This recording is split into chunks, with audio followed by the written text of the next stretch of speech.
Следващата певица обаче смята, че има тайната рецепта, с която да впечатли журито. Внимавайте, тя идва от гората. Десислава Бошкова. Ушите ти като на елф. Аз съм елф, горски. Ти си елф. Как си представяш нашите съдии? Представям си ги като едни елф, не елфи, а точно орки. В случая най-вероятно ще ме изядат. Разби орките. Ще ги разбия.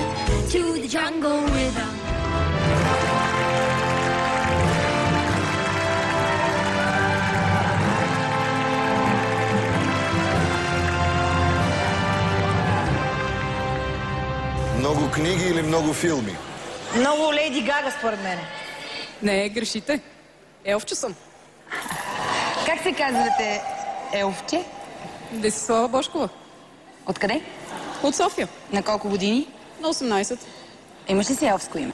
Аспиридон. Аспиридон? Да. Накратко ми викат Аспи. Аспи. Откъде идва това? От латинското ми наименование. Добре. Коя песен си приготвила за днес?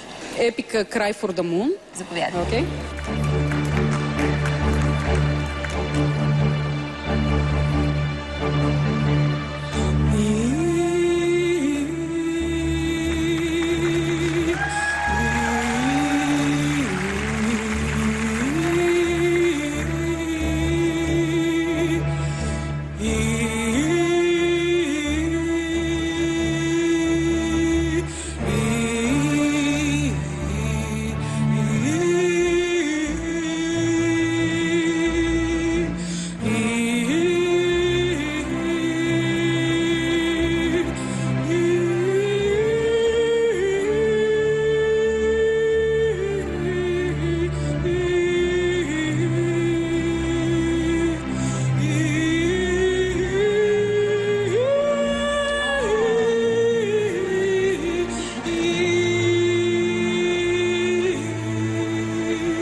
Ти събра всичките вълци сигурно тук, където има наблизо.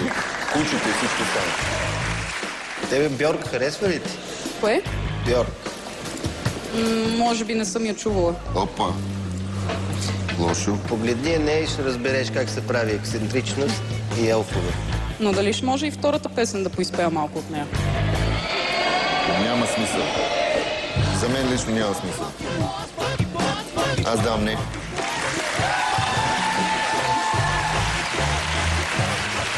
Аз също казвам не. Десислава, според мен това не е твоето място и аз казвам не. Черните елфи казват на белите не. 4 не. Дали ще може едно нещо последно да изпея само? Кратко. Няма да ви прекъсвам много. Докато си тръгваш, можеш да пееш. Ма така, тръгвайки. Почвай.